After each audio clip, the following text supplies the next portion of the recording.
may pupo. Good morning, Kuya. Hi. Anyways, it's 9 o'clock. Nato pa ako. Kaso nananapak na yung pupo ni Zach sa amoy. Kaso si daddy nasa CR pa. Hindi na to kasi hindi na to nakukuha sa wipes. Kailangan to sa CR. Hinuhugasan ko na talaga yung puwet nito Kasi yung pupo niya hindi kaya ng wipes. At saka, ang hilig na pag binuksan mo yung diaper is hinahawakan yung pututoy. Kaya, kailangan hugasan sa CR kasi lalo lang akong may stress. Ang hirap niya ang hirap punasan, malikot, gano'n. So, mas mabuti pa yung CR sa toilet mismo at least nasa sabunan. Nananapak ang amoy ng pupo ni Jack. Anyways, and then I'm gonna make breakfast. Nagpabili ako ng croissant kay daddy kasi pag ang binili, yung tasty, di ba ang dami noon? Tapos, hindi namin, today tsaka tomorrow, tsaka Wednesday din pala. Pero I don't think makakapag-prepare pa ako ng breakfast sa Wednesday. Baka, diretso, na kami, magla-lunch na kami nun sa airport.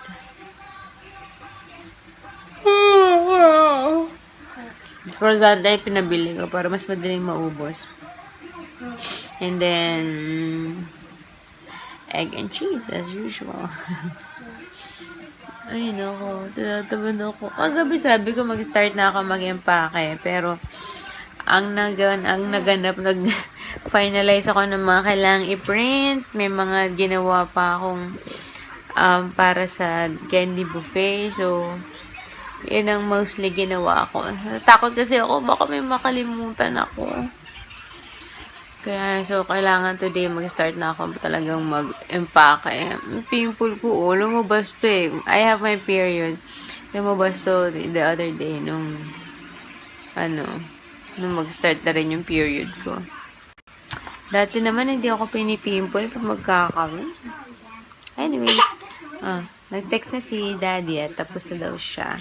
Kaya hugasan ko na ito. Good morning! Happy Monday! 2 more days. Okay, breakfast done. Or done cooking. I have labada on. Let's eat. Okay guys, it's time to cook. Late na, super late na. Ano oras na?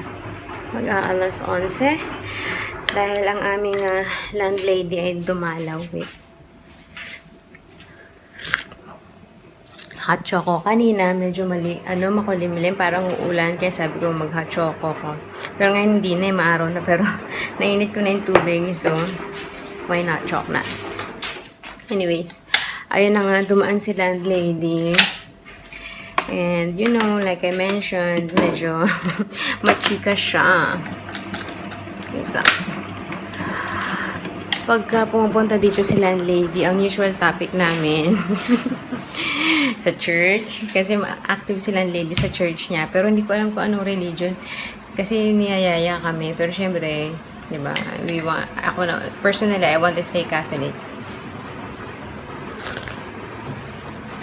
Tapos,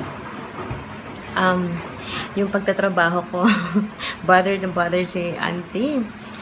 Suggest ng mga, yung kumuha nga daw ako ng maid, ganyan. Kasi pag nagtrabaho ako, which is true naman, alam ko may point, tsaka common sense pag nagtrabaho ako, mas financially, mas makakaipon kami ni Vince and all that, mas madali yung gastusin.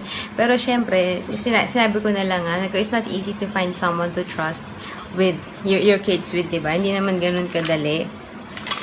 Sabi niya, yeah, I know, that's why you go back and then you find someone you can trust. Ako, syempre, yung trust, binibuild yun, hindi yun, punta ko ng Pinas, hahanap ako, ganyan. Syempre, di ba, kailangan nakasama mo na ng quite some time bago mo masabi, pero nagkakatiwalaan mo. Minsan nga, kasama mo ng the whole entire time, di ba, hindi mo pa rin mapagkatiwalaan. Or, niloloko ka pa rin. Yes, may hugot. Anyways,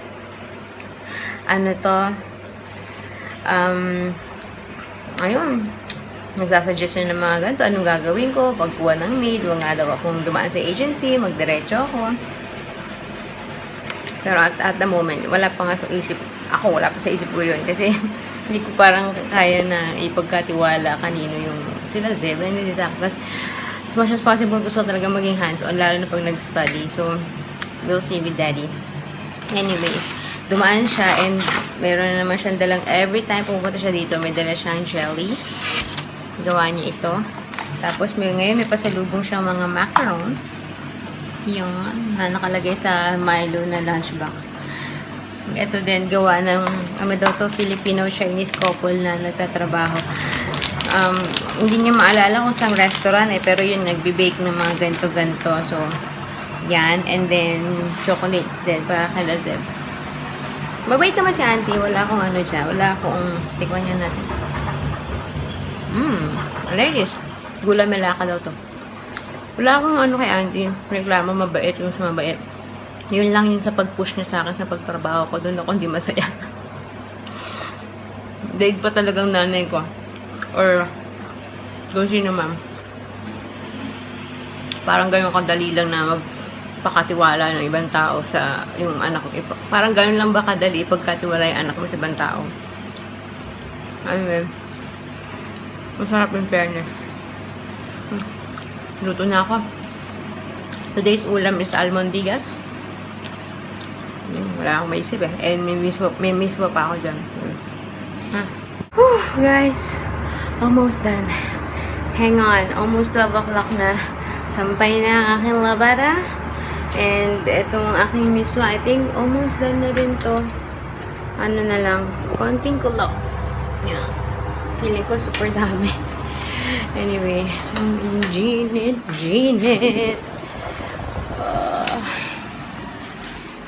Diba naubos ang aking hot choco? Hindi na siya bagay mag-hot choco. Nakikita niyo ba yung init sa labas? Anyways. Okay. Okay guys, it's 1:15 and nauna na to. 5-10 minutes na itong tulog. So, hopefully, hindi na siya muna magising dahil pag nagising yon baka power nap ang maging kalabasan niya at hindi na mag-nap ulit. So, anyways, to? Tsura ko. Grabe, ang tsaka-tsaka. Ang tsaka-tsaka mo. I don't plan on napping today kasi sabi ko mag-i-impake ko pero tignan natin. Parang inato ko. Tapos ayun pa umakulimlim. Parang uulan. So pero kailangan ko na mag-start mag-pack. Natakot ako may makalimutan ako lalo na for the party. So yun ang inuuna ko. Actually yung mga yun nakasupot pa pero nilagay ko na sa maleta lahat ng mga binili ko na dadalhin ko pang props or pang decorate. So, yeah. Anyways, tulog muna tayo. Ay, hindi pala matutulog. Nap time. Sarap ng tulog. Okay, sleep na.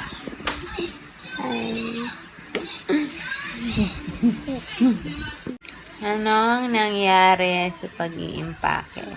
Tell me. It's 3:15. Wait lang, tiyan ko. Hey! Hi!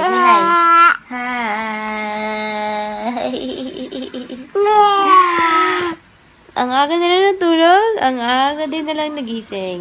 2 hours naman yung tulog nila. Ayun nga. Fresh beats. Say hi. Hi. Kiss mommy. Sarap naman yun. So yun, ang aga na lang natulog. Kaya yan, ang aga nagising. Tapos ako, nakatulog din. Nung bangon na sana ako, ito si Zach, iiyak. So, kinarga ko. Nakatulog naman siya ulit. Tapos ngayon naman, nakatulog siya ulit. Ito naman si Zebo nagising hanggang sa wala na. Gising na silang dalawa.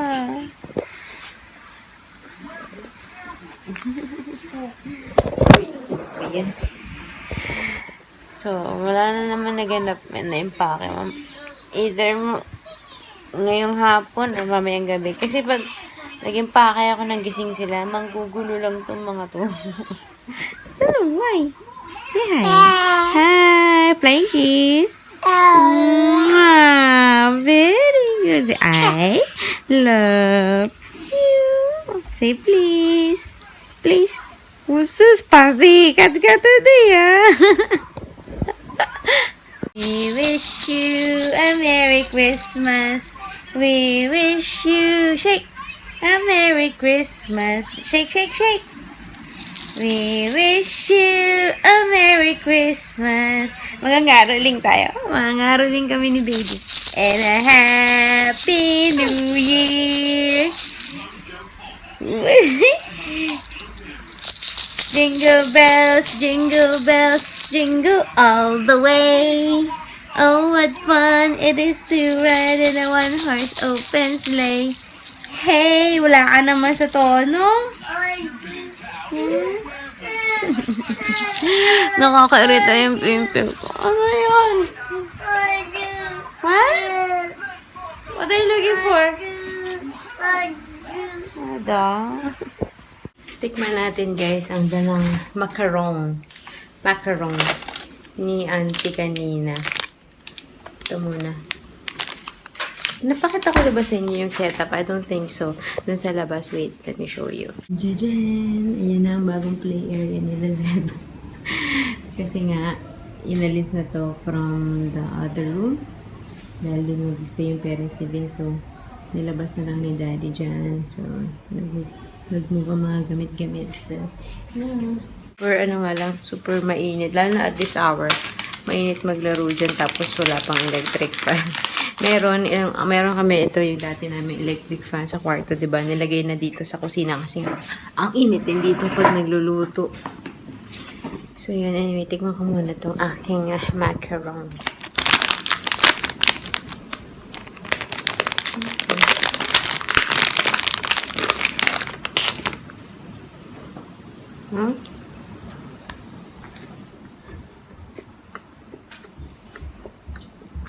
Hindi ko alam kung kumunat na siya or what. Pero, yung unang kagat lang naman, pero ngayon okay na siya. Nalagay ko sa freezer kasi alam ko turo ni Jong dati sa freezer ilagay.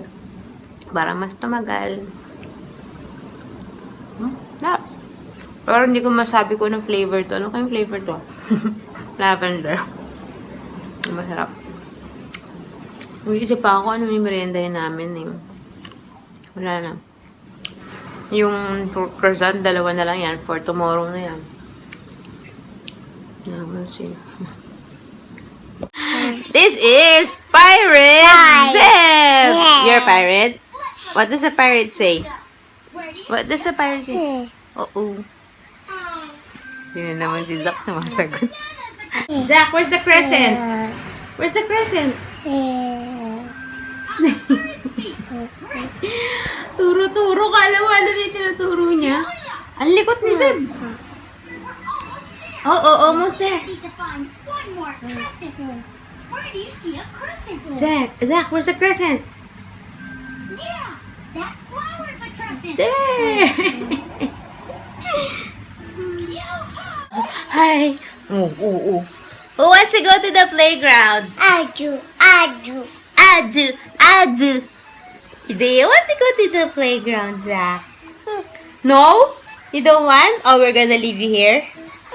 Huh? We're gonna leave you here, Zach? Are you gonna stay here? Oh, I thought you don't want to go to the playground. Oh, baby. Playground? You want? Sus. Actually, gusto ko din dahil gusto kong bumili ng crispy pancake.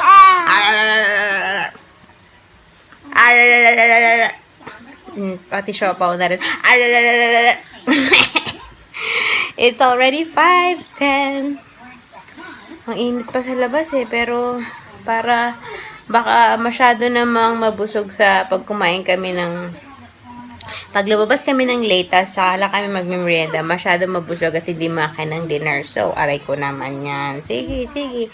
Hala, sige. Wow, wow, wow. Kaya sabi ko ngayon na, kahit ang init pa sa labas. Okay, tara, let's bagets. Yung pag-iimpake ko, sabi ko na eh. Procrastination at its finest. Tonight, it must happen. Kailangan ko muna i-figure out kung meron pa ba ang kailangan i-print. Kasi magsisisi talaga ako pagka naalala ko bigla. Backpack? Why? You want to wear your backpack? What's this? No, what's this? What do you call this? That's a color, but what is this? Backpack. Okay, come on. Paubos na ang siopaw, and then we have cheese na crispy pancake.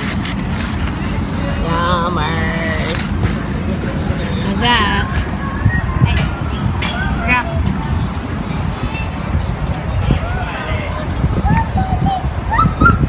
Wow. Sumisimple si Zeb dun, ah. Batang babae. May gaya-gayang bata. Oh! You're too small. You cannot do that yet.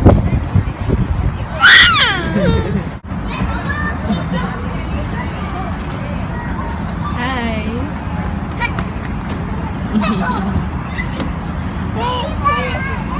Yeah, where's Kuya?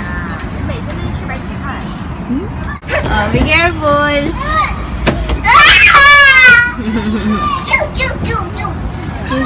Oh. No, Zeb. Don't lie down. Zang.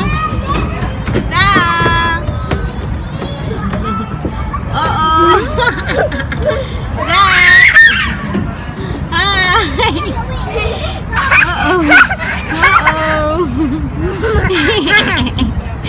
Zach, where are you? Zeb, go on the other hole. You go on this side. And wait for Zach. Zach! Nakadiaper. Ang siga-siga mo maglakad, nakadiaper ka lang. Uy! Nag-slide dun si Zeb sa slide. May pupo. Hindi ko alam kung pupo ba ng bata o pupo ng hayop na may nakatapak na bata tapos tumapak sa slide. Kaya yung shorts niya may pupo, ang bantot.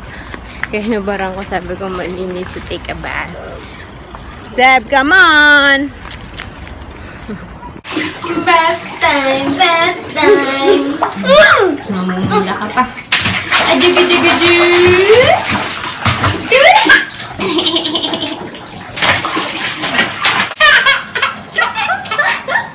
Saya-saya mo, ha? Sit down. No? Okay, mag-unboxing. Yes, unboxing tayo while they're enjoying the water. I got this one from shoppingdistrict.net. Pagka may binibili ako online, ito yung isa sa mga pinagkakatiwalaan. Yes, talaga. Artista. Basta, reliable na, online shop dito. Tapos, they also carry brands na yung hindi pa available sa Singapore. Hindi for mami, sa Singapore mismo. Like, yung mga Sleek, wala dito nun. Pero online meron. Tsaka yung mga iba pang mga brands. Anyway, I placed an order, kailan ba? Thursday night or Friday night? I can't remember.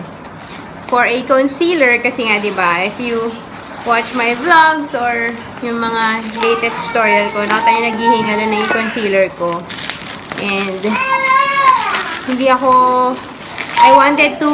binili ko to online kasi hindi siya available sa Watsons or sa malls. Hindi pa siya available dito. And that is the Maybelline Fit Me Concealer.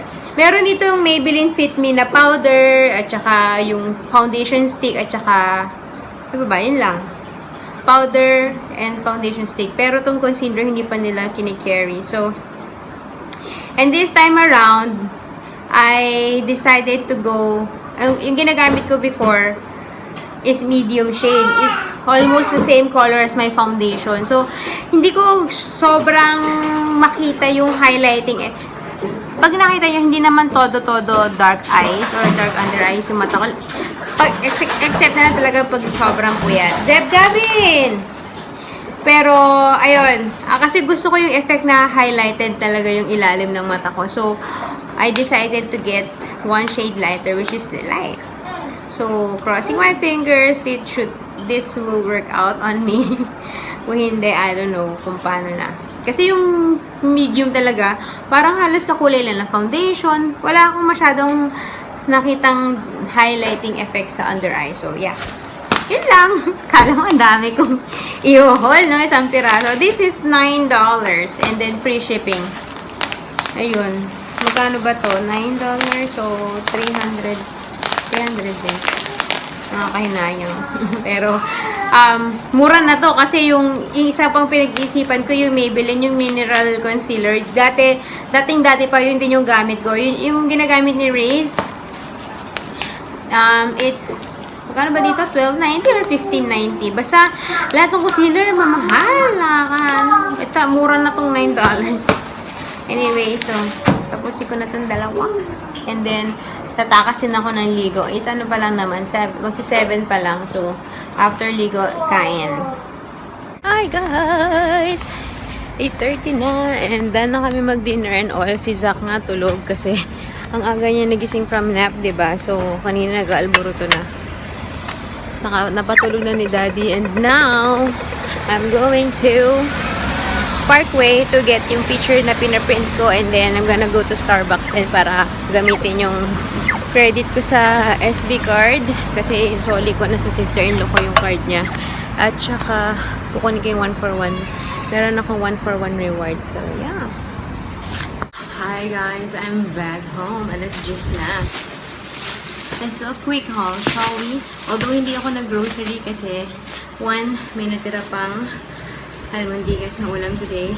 2, yung pinabili ko kagabi kay Daddy na giniling. 2 pack, pero isa lang yung nagamit ko kanina. So, wait lang. So, meron pa ako dyang isang pack. Ganun. Ganun. Meron pa ako isang pack. So, just in case, I'm sure kulang to sa amin, pero just in case, pwede pang lutuin yun for ano naman, tortang giniling, diba? Anyways, try ko muna yung Starbucks kasi kailangan ko lagay sa freezer. So, I just bought, ano pa nga bang akin, kundi chai frappuccino. And then kay Daddy ay green tea. Ano, baka hindi nakasya sa freezer. And then I got, anong tawag dyan? Anong straw to? Basta cookie straw. Yan. Straw lang. Lagay ko muna sa freezer. Okay. And then, I bought, by the way, hindi na papasok si Daddy bukas. Nag-off na siya. Buti naman. Dahil ayokong mangarag. Hindi pa rin ewan ko makapag-empake ako mamaya, pero definitely tomorrow I need to do that. Kaso, aalis siya ng, pag nagnanap sila, sila Zeb, pupunta siya dun sa hospital, yung derma, pinagkukunan niya ng cream sa mga Makate. Hingi daw siya kasi baka umatake yung kate-kate niya sa Pilipinas. Wala na siyang cream. Tapos I'm gonna show you quick one, yung pictures na pina-develop ko. Pina-print, develop. Negative yun eh. Diba? Ayan yung monthly pictures ni Zach. Tapos iaano ko to. Parang magkamali yata ako na 4R. Parang super laki. Dapat yata 5R lang. So, yun yung kanyang mga monthly. Tapos yung mga milestone na ganap dyan. You see? Ang cute. Tapos yung ibang mga pictures na ilalagay ko per table. Ayan. Ewan ko nga eh. Baka dito ako nagpa-print. Pwede naman sa Pinas eh. Pero ayoko na kasing mangarang. Pero parang mahal. 5.16 pa-print ko yung lahat. And then, so, ito almusal. Kasi, since 2 na lang yung croissant, so, hindi na enough. And then, napunta ako ng dive ko as usual. Dahil, wait lang. Remember the last time I bought 5 frames, bumili ako ng etong 5 frames para sa pictures per table. Yung kagabi, naisipan ko mag-print ng something for the candy buffet. So, you read it. Grab a cup and, ayan, and enjoy some treats. Thank you for making my birthday so sweet. So, yan pinrin ko kagabi. Tapos, ilalagay ko dito. Tapos, ilalagay ko dito sa candy buffet. So, sabi ko, since nagamit ko itong isa, I need to buy one. Kasi, kailangan ko nga, diba? Kaso, pagbuli ko, walang white. So, blue lang. So, ililipat ko to. Dito. Kasi, syempre, gusto ko uniform. Lahat ng, yung sa table, yung 5 tables, is lahat pare-pare yung white. So, yeah. And it reminds me, kailangan ko pang i-bubble wrap isa-isa to. Kasi natakot ako baka mabasag sa maleta. Kasi, glass. So, yun lang. Pero ang cutie pie, no? Ito rin yung invitation ni Zach. Siyempre, iba yung nakasulat. Pero ito din yung ginamit ko nun. And then, nagpagawa ako ng yung chalkboard. Yung milestone curva. Tapos, may isa siyang binibenta, 110. Tinanong ko na. Tapos, nakata ko sa Daiso, meron. $2, so 60 pesos. Pero makakamura ako dito. So, yun na lang. Tsaka, air para sa banyo. Kasi yung binili ko para sa banyo, Phil. Ito yung dating binili ko na mabango. So, yan. That's that for Daiso. Wait lang. Tatagutin mo na to. And then, pumunta ako sa Giant, which is another running out of space, guys. Anyway, Honey Stars. And then, bedsheet. Wala pang bedsheet yung sa magiging kwarto or magiging kama dun sa ng parents niya pagdating. So, I bought blue and purple. Kasi, diba, dalawang single, maghihiwalay sila. Tapos, bumili na rin ako ng matching fleece blanket since I'm sure malalamig yung sila doon dahil ang lamig yung aircon doon nakatapat talaga sa ano. So, yan. Ang cute, diba? Tapos, yun lang. Ayun lang, guys. Mag-good night na ako. I'm running out of space. Good night. See you tomorrow. Thanks for watching. Bye!